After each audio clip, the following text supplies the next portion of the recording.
Hello, I'm John Pavlik, professor of journalism and media studies at Rutgers University, and it's a pleasure to be talking with you about fighting misinformation in the time of COVID-19, journalism's role in democratic resistance. Misinformation comes in many varieties, from misstatements to false rumors to hoaxes. All forms of misinformation matter. Misinformation can be straightforward, factual inaccuracies, or unintentional mistakes. From misspelled names to incorrect statistics, these errors are often inadvertently or unwittingly presented to the public. Such errors can be the product of sloppy reporting, editing, or careless fact-checking. Responsible news media long have published corrections when such errors are discovered in their reporting. Misinformation also can come in the form of satire, from the political to the religious. Satire often uses irony, exaggeration, or caricature to make its point. It can amuse or offend, and though often literally untrue, satire can reveal a deeper truth. Misinformation also can be malicious. It can be the unintentional misrepresentation of facts designed or intended to mislead or deceive the public. This is propaganda, and it's sometimes called disinformation. In the digital connected age, such misinformation can deliver swift and severely damaging consequences for the public and for democracy. Misinformation can be distributed in a variety of ways. Sometimes published by a news media, it's increasingly transmitted online and via social media networks and other digital platforms such as messaging apps, and can be fueled by powerful algorithms. As a result, misinformation can quickly, almost instantly, reach a very large, even global audience. In the USA, misinformation about the 2020 presidential vote, especially that the election had been stolen through voter fraud, led directly to an act of insurrection on the 6th of January 2021. On that date, President Donald Trump incited a mob to storm the Capitol in an attempt to stop a joint session of Congress from completing its democratic duties. Similarly, there has been rampant misinformation about COVID-19. Some have denied the reality of the global COVID-19 pandemic itself, and others the efficacy of the public health measures needed to prevent or at least limit the spread of the virus, including wearing a mask, social distancing, avoiding large gatherings, and getting vaccinated against the virus. Like misinformation about the election, the consequences of COVID-19 misinformation have been harmful, including new waves of infections, the continued rampaging of the pandemic, and further death and suffering, as well as the amplified economic fallout from prolonged or reinstituted shutdowns and closures. Intentional misinformation has played an increasingly frequent role in the time of the COVID-19 pandemic. It's also been on the ascent during the rise of populist politics around the world, from Brazil to the USA. Research shows that the problem of misinformation is growing dramatically and with damaging impact, and that it's fueled by social media and other digital technologies, including the ability to create deep fakes and various types of fake news, and other forms of disinformation that easily can be published and shared widely online, but are increasingly hard to detect. Some scholars, such as Laser et al., have defined this form of misinformation as, quote, fabricated information that mimics news media content in form, but not in organizational process or intent, end of quote. The question before us today, what role can journalism play in fighting the misinformation that has become a digital infodemic in the 21st century? Let's start by taking a closer look at the problem, some historical context, and what research tells us about misinformation. In 1644, poet and philosopher John Milton wrote in the Areopagitica, "Let truth and falsehood grapple." Whoever knew truth put to the worse in a free and open encounter, he asked. Milton's philosophy is a cornerstone principle of freedom of speech and press. The problem in the 21st century is on social media and other digital platforms, the encounter is often neither free nor open. Although there is typically no dollar cost to posting online, and most major platforms are available to virtually everyone, Free and open meant something more to Milton, the internet notwithstanding. Free meant not under control, and open meant all would have an equal voice. But on social media platforms, these networks have in place algorithms that intentionally control and shape the discourse. These algorithms optimize certain forms of content. For native or paid content, they heighten engagement in an attempt to keep users on the platform to see more advertising. But for other content, especially user-generated content, UGC, often in the form of misinformation, these algorithms amplify biases, optimize outrage, and promote filter bubbles, echo chambers, and feedback loops. The quote news feeds on Facebook or other social networks aren't actually news in the traditional sense. They may be recent items and may include actual news, but they are about UGC and paid content, and that content is selected and promoted by the social network's algorithm. Adam Mosseri, Vice President of Newsfeed for Facebook, has explained what the newsfeed is designed to do. The newsfeed algorithm puts, quote, increased weighting onto measures like how likely we think a given story will facilitate a conversation between you and your friends. In other words, the algorithm is designed to promote sharing and interaction and privileges that content. Social media platforms are increasingly important sources of news for the public. Pew Research Center data show that more than half, 53%, of the U.S. population obtained news from social media during the pandemic. The top social media networks for news during the pandemic were Facebook, 36%, followed by YouTube at 23%. Data show that the level of misinformation about COVID-19 and other topics was very high on these social networks. The onset of the coronavirus unleashed what UN Secretary General Antonio Guterres called, quote, a pandemic of misinformation. A Pew Research Center survey shows roughly 2/3 of Americans say they have seen news and information about the disease that appeared completely made up, much of it via social media networks. This false news even comes in the form of organized disinformation campaigns. Such false news is produced and propagated for political gain. Plandemic, the hidden agenda behind COVID-19, is a case in point. After its release and promotion on May 4th, 2020, on multiple social networks including Facebook, Twitter, YouTube, and Vimeo, the conspiracy theory video quickly went viral. Produced by anti-vaxxers, Plandemic, a portmanteau of plan and pandemic, claims the pandemic is a ruse to coerce mass vaccinations. Fact-checker PolitiFact identified 8 false or misleading claims in the video. Governmental efforts to suppress or even censor news about COVID-19 also have been substantial. The New York Times reports that in China, the Communist Party sought to suppress negative news about the pandemic. Li Wenliang, the doctor who warned about a mysterious new viral outbreak, was threatened by police and accused of peddling rumors. When he died of COVID-19, Chinese censors ordered news websites not to alert readers to his death. Social media play an impactful role in misinformation.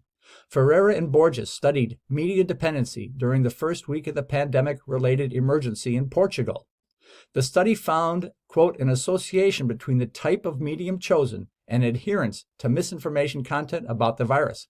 Perhaps even more importantly, the study revealed a statistically significant link between identifying the use of social media as the main source and subsequent acceptance of misinformation. Sinelli et al. Studied the patterns and sources of misinformation on social media during the pandemic. Their analysis of Twitter, Instagram, YouTube, Reddit, and Gab found substantial volumes of misinformation on each platform regarding COVID-19, and that much of it originated from questionable sources. Determining the exact amount of misinformation on the pandemic posted to social media is complicated by a number of factors, including the precise definition of misinformation and how it's measured.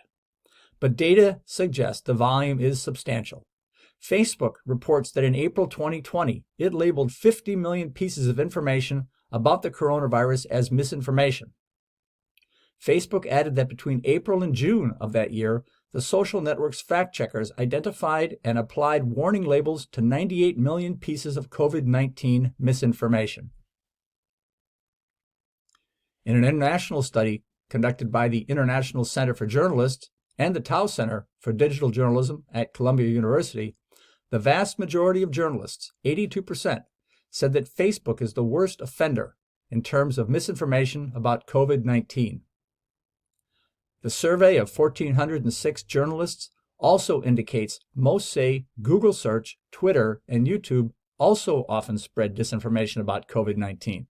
Exposure to misinformation about COVID-19 on social media is substantial.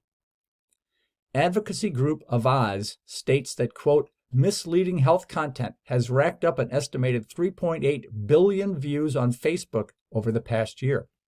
Most problematic were 10 super spreader sites.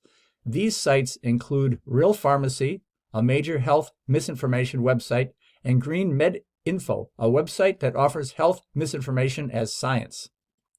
These sites had, quote, almost 4 times as many Facebook views in April 2020 as equivalent content from the sites of 10 leading institutions, such as the World Health Organization and the Centers for Disease Control and Prevention. Moreover, viewership of false or misleading information is growing, especially among partisan groups. Newsmax illustrates. Newsmax is a conservative American news and opinion website founded by Christopher Ruddy on September 16, 1998. It's advanced multiple election-related conspiracy theories, and its share of total views among conservative channels rose from 1% in September to 5% on YouTube during the week of November 5th to 12th. And its most viewed video that week was a segment with Rudy Giuliani, President Trump's personal lawyer, presenting what he asserted was evidence of voter fraud. QAnon has been a major source of misinformation and conspiracy theories. Facebook has removed 1,500 QAnon Facebook groups and pages, yet QAnon continued to grow. Ellis says, quote, experts think it'll go on flourishing, ban or no ban, end quote. QAnon has instructed its followers to mask their identity by removing the term QAnon or even the letter Q, and instead use the number 17 as their call sign. QAnon also relocated to other social platforms friendlier to conservative political groups and more tolerant of misinformation, including Gab, MeWe, and Parler. And millions of users have moved to these platforms as well. Exposure to misinformation causes serious social and democratic problems. It leads to inaccurate beliefs.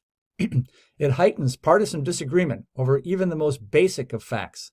Pennycook et al. Have found that, quote, merely reading false news posts, including political posts that are extremely implausible and inconsistent with one's political ideology, makes them subsequently seem more true, end of quote. The onslaught of misinformation and problems that result has led to a variety of proposed, attempted, and implemented solutions. Among these is improved media literacy, in the hopes it would better enable people to recognize fake news and misinformation. A 2018 study looked at why people fall for fake images online. The study queried 3,476 participants on Mechanical Turk about the credibility of 6 fake images attributed to sources such as BuzzFeed and the New York Times. The images depicted scenes such as a collapsed bridge in China, a gay couple with their children, and a genetically modified mouse with a cat's head. Shen et al. Found that persons more experienced with photography more easily discerned fake from legitimate images. The study confirms the role media literacy can play in fighting misinformation. But the study also showed that even experienced photographers often failed to distinguish a reliable source from an unreliable one, suggesting media literacy alone may not be enough to stem the rising tide of misinformation. Expanded regulation of online platforms is another strategy offered as a mechanism to fight misinformation on social platforms.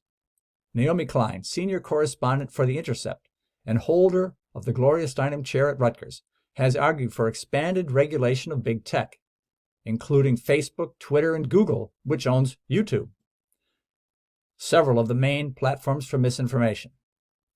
Others have proposed revising or even ending U.S. Internet regulation known as Section 230. Section 230 became law as part of the Communications Decency Act of 1996. Section 230 provides legal immunity for website platforms from third-party content. It's based on the principle that the online hosts, such as internet service providers or social networks, are neutral platforms, much as the telephone networks were in the 20th century. Section 230 allows social media platforms to publish misinformation or selectively block it without any legal consequences. It's allowed these social networks to design algorithms that even promote the sharing or virality of misinformation. Many of these networks, and all of the major ones, now even produce their own content, so they are far from neutral publishing platforms.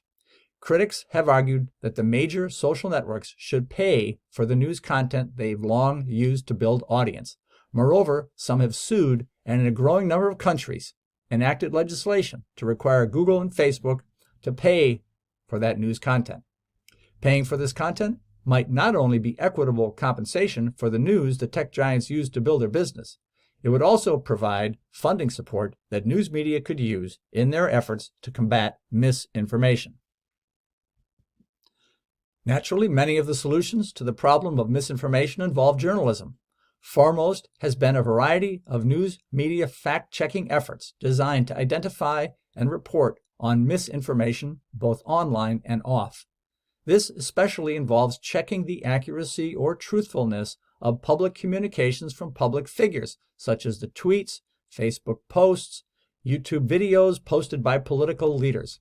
Oftentimes, these individuals and organizations attempt to circumvent news media gatekeeping and deliver their unfiltered messages directly to at least a portion of the public, often their core constituency and supporters, who may be disinclined to question or critically examine what they say or read, even if full of falsehoods, misrepresentations, or misleading statements. In February 2021, Emily Bell, Leonard Tao Professor of Journalism and Director of the Tao Center for Digital Journalism at the Columbia Journalism School, testified at the U.S. congressional hearing, Fanning the Flames, Disinformation and Extremism in the Media. In a somewhat surprising turn, Bell advocated for greater regulation of news media in order to create, quote, a more vibrant, truthful news environment, end quote, and in the hopes it could help to quell misinformation and media extremism. American journalists generally have opposed government regulation of news media as an abridgment of the First Amendment, which in the U.S. offers constitutional protection for freedom of speech and press. Before her current post in the U.S., Bell worked as an award-winning writer and editor at Guardian News and Media in the UK. Her British background may account for her perspective. In the UK, government regulation of the news media is a familiar part of the media landscape. The Independent Press Standards Organization regulates national newspapers and other news media. Collaboration is another increasingly important strategy news media are employing in the fight against misinformation. Reasons to expand collaboration are many, including the rise of the Internet in public communications, the shrinking resources available to many journalism organizations, and the increasingly complex and sometimes cross-border nature of the organizations injecting misinformation into the public communication sphere and attempting to influence the public. Also important is the advance of powerful digital tools that news media and journalists can utilize in their news gathering, analysis, and storytelling, but which may require specialized skill to utilize, and partners can sometimes bring this expertise. A growing number of newsrooms are taking a collaborative approach to protect journalists from online trolls, or the persons, or even bots, that intentionally start flame wars simply to disrupt discourse. Trolls are especially active on social media and in the realm of misinformation and conspiracy theories about COVID-19 and democratic processes such as elections. The problem of trolls attacking journalists is particularly severe and frequent for fact-checkers. Granger of journalism.co.uk reports, quote, the coronavirus pandemic has brought with it a wave of disinformation and conspiracy theories from anti-vaccine groups to linking 5G to the spread of the virus, reporters on the front line have been subjected to all manner of online trolling, abuse, and harassment, end quote. Some trolls have even responded to COVID-19 fact checks with death threats. Collaboration is a strategy for protection, built on the adage there is safety in numbers. Granger adds, quote, reporters, newsroom leaders, and social platforms all need to work together to counter online attacks, end quote. Among the news media pursuing such a collaborative approach as a shield against trolls and other assaults on the press are the BBC, AFP, and CBC News, the Canadian national broadcaster. Let me suggest an alternative approach, or perhaps a complementary one. All of these proposed solutions may and likely will play an important role in the fight against misinformation, but they may not be enough. Among other things, the problem of misinformation is global and transcends borders, making regulation particularly limited in its capacity to solve the problem. Since many laws and regulations are constrained by national borders. Moreover, many of the solutions depend on the social networks themselves to change their basic design, and this may be more wishful thinking than likely reality.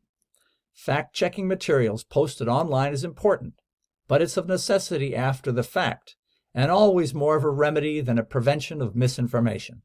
Finally, as we will discuss next, although greater media literacy may be a helpful and necessary element of the solution, human psychology seriously limits its potential. Why do Americans share fake news? The response is often that people lack the media literacy skills that would enable them to spot the fake news. In fact, the answer, or at least a big part of it, is something different. Research shows that many people simply aren't paying much attention to the accuracy of the news they encounter online, even though they say accuracy is important. In a study of Twitter users in the U.S., Pennycook et al. Found that people say it's important to share only accurate news, and yet often share inaccurate tweets. Quote, people often share misinformation because their attention is focused on factors other than accuracy, and therefore they fail to implement a strongly held preference for accurate sharing, end quote. So the key is to increase their user attention, to slow the speed people browse through social media or other news sources, and encourage them to attend to the matter of accuracy or veracity. People have the capacity. They just need a nudge to use their critical ability. In Thinking Fast and Slow, psychologist Daniel Kahneman provides an explanation of why people might not usually take the time to consider the truthfulness of news they share. People tend to utilize two types of thinking. One is fast and commonly used, and the other is slow and less frequently employed. Kahneman's research shows that people tend to bring this two systems approach to judgment and choice in virtually every situation, including their encounters with news and information, or misinformation, as the case may be, online or off. In System 1, Kahneman explains, people tend to make quick, virtually automatic and involuntary decisions, and it's what we usually employ. In System 2, people tend to engage in more deliberative, controlled, and conscious thought and choice, but partly because it takes more effort, we tend to use System 2 less often. The listener today might imagine entering a lecture hall for a conference or a class. System 1 thinking operates first. It quickly says whether it's safe to continue entering the room, whether it's the right room, or whether to turn around and exit. System 2 thinking is more apt to engage once the lecture has begun and the listener starts to process and evaluate what's being said, making sense of it and deciding whether to ask a question and what about. A major reason for the epidemic in digital misinformation, I suggest, is that people online tend to engage System 1 thinking. They often don't pay much attention to the accuracy of the items they encounter in their news feed. The items look authentic, at least at first glance, and that's often all the analysis they perform before clicking like or share. So what's to be done? At least a part of the answer, I believe, is to get people to slow down in their news consumption, particularly on social media, and reflect more thoughtfully on the meaning, accuracy, and authenticity of what they see or hear. Slow news is, in fact, a growing international movement pioneered by Dr. Peter Laufer, an award-winning journalist and professor at the University of Oregon. Getting people to slow down in their news consumption, however, is a challenge. The approach I'm advancing here is to produce more interactive and immersive journalism. This includes using augmented reality, or AR, to layer digital news content onto the real world and real-world depictions of news events and locations as people encounter them on their mobile devices. And it includes using virtual reality, or VR, to immerse users in enveloping, interactive, and multisensory news narratives. And it's important to publish this interactive and immersive journalism not only on digital news platforms, but also on social media networks. Over time, this interactive and immersive journalism approach can begin to cultivate slower, more thoughtful System 2 news media habits among the public. This approach highlights the unique societal value of freedom of speech and press and its special role in democracy. It's about creating journalism that better and more fully utilizes the potential of the digital platform. Interactive and immersive journalism is designed to utilize the qualities of the digital environment. It can make news content more engaging, more contextualized, and more secure, and it's based on lessons drawn from research. A growing body of research suggests interactive and immersive journalism produces exceptional engagement. USA Today, the flagship news platform of the Gannett Corporation, reports that, quote, the publisher's emerging technologies team achieved exceptional engagement across the immersive stories they published in 2020. From interactive guides on germ spreading to an AR graphic novel on the 100th anniversary of women winning the right to vote, USA Today boosted its total views of interactive content 288% year over year. Their interactive experiences have been viewed by more than 1.3 million people over the past 12 months. End quote. In a gamified experience called Flattening the Curve, an AR guide to social distancing, users face a series of behavior choices relating to social distancing, designed to teach safe practices. Users experienced the news game more than 164,000 times. VR can help journalists pull an audience into their stories. Research shows that VR versions of stories give audiences a greater sense of presence, or the feeling of being present in the story, and increases audience empathy for the story's characters and situations. Shyam Sundar, Distinguished Professor of Communications and co-director of the Media Effects Research Laboratory at the Pennsylvania State University, has compared audience reactions to the same news stories told in print and conventional photographs with those same stories told in immersive and interactive format via 360 photography and video. Audiences engage more deeply with the immersive and interactive versions, remember them better, and develop greater empathy for the subjects of the stories. Other investigators have elaborated on these findings, refining the specific techniques that maximize the engagement of interactive and immersive content. Steed et al. Have found that, quote, small changes suggestive of a possibility for interaction, in this case, having a virtual character acknowledge your presence when you look towards them, can have a significant positive impact on people's sense of presence in a VR news scenario, end quote. Moreover, multisensory features of an interactive and immersive story can increase the level of presence people feel while watching the scenario. Steed reports, quote, give the participant a body. The illusion of embodiment is made much stronger by multisensory stimulation, where a person observes their virtual body moving and being touched in synchrony with their own movements and sensations, end quote. These factors can influence the extent to which an individual seeks further information about a particular story, such as the refugee crisis, says study co-author Professor Mel Slater of the University of Barcelona.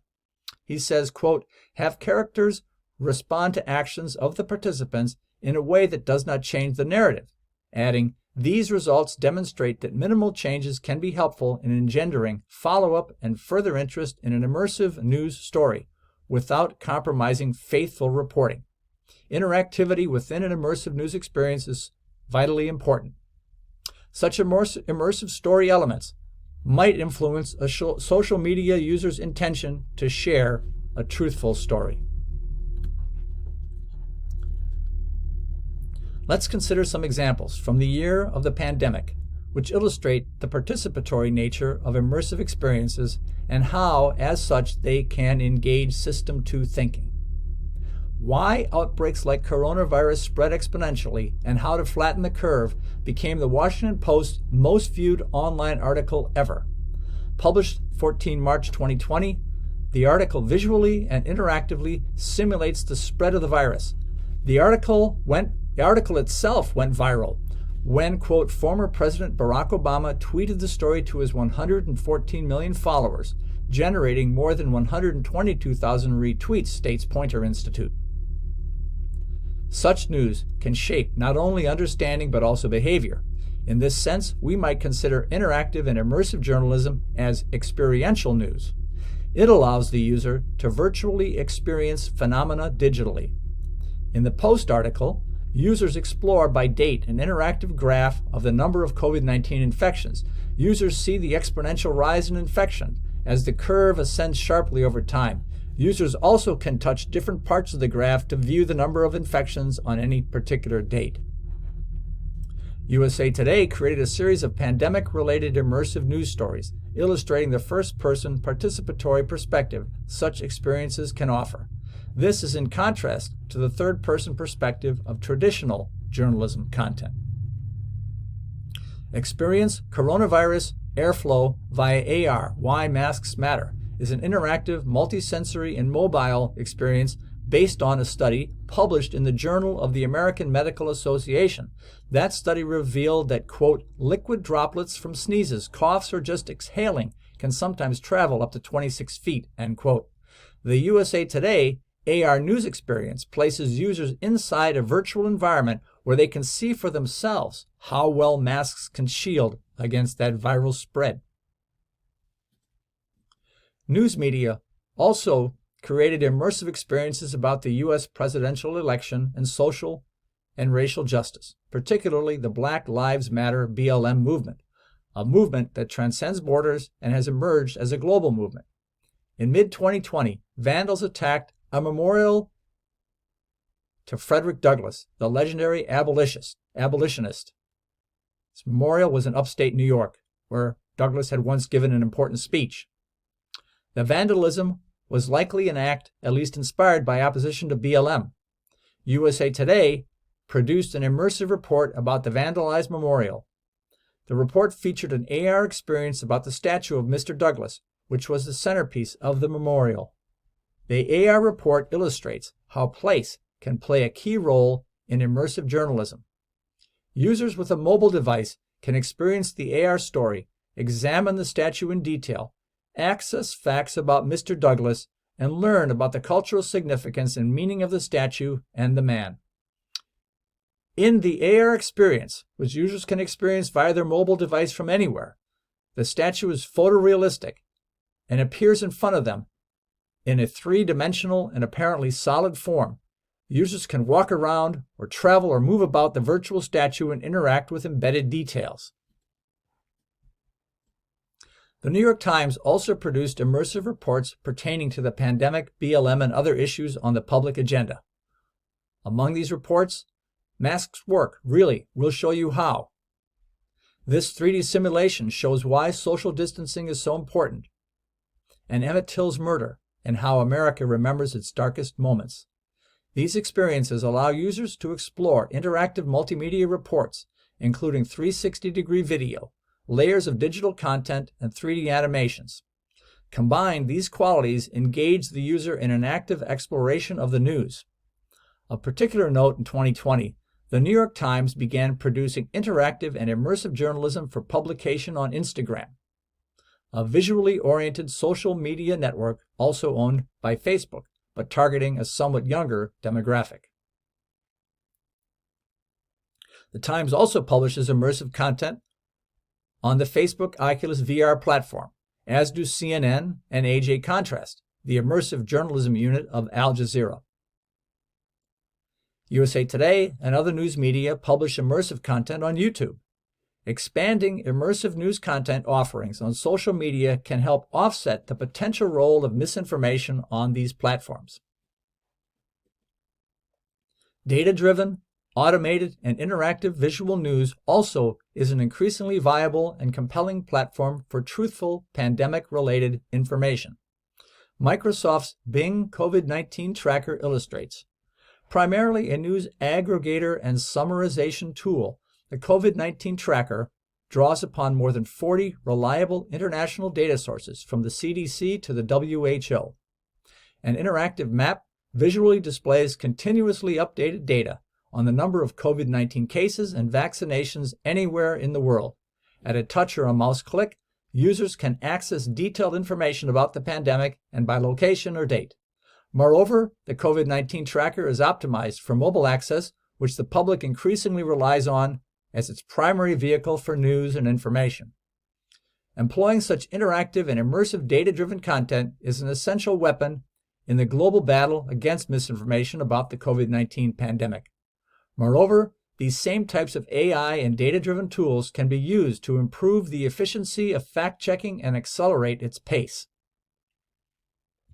This can help identify and question in near real time false and misleading claims, and thereby minimize the potential damage from the online sharing or virality of misinformation. News media should also consider the use of strong encryption tools, such as blockchain, to help protect the authenticity and security of digital news content. Blockchain-based tools such as non-fungible tokens, NFTs, or encrypted unique digital objects already have begun to dot the digital media landscape, from the art world to professional sports, demonstrating their financial capacity as well as their security potential against hackers. One NFT artwork sold for $69 million in 2021. The New York Times created the first journalistic application, creating an NFT of a technology column and selling it on 25 March 2021 for $560,000. Now let me offer some conclusions. Intrepid journalists dig relentlessly for the truth and speak that truth to those in power. The pursuit of truth means asking tough questions, especially follow-up questions, even at the risk of losing access to news sources or public officials and authorities uncomfortable with the truth. It means pushing back against laws and regulations that seek to restrict access to public records and the reporting of truth. And it means using data and digital tools to extract the facts and fact-check them, evaluating the truthfulness of potential misinformation wherever and whenever it's encountered. But there is more that journalism can and should do in the fight against misinformation and in resistance to the individuals and forces aligned to undermine healthy, democratic processes and institutions. From regulation to media literacy, a host of actions can and should be taken to help in the fight. Perhaps most importantly, journalism and journalists need to make a renewed commitment to create quality journalism that is truthful and accurate, and that best utilizes the capabilities of the digital age. In this way, journalism will engage the public in thoughtful, considered discourse on matters of importance in democratic society. Interactive and immersive journalism that draws upon the best of original reporting is the first half of the experiential news equation. The second half is publishing that journalism not only on digital news platforms, but also on social media networks. And this multi-platform distribution is essential to reach the widest possible public. In this fashion, when truth and falsehood grapple in the 21st century, journalism can move one step closer to Milton's vision of a free and open encounter in the global fight against misinformation. Obrigado.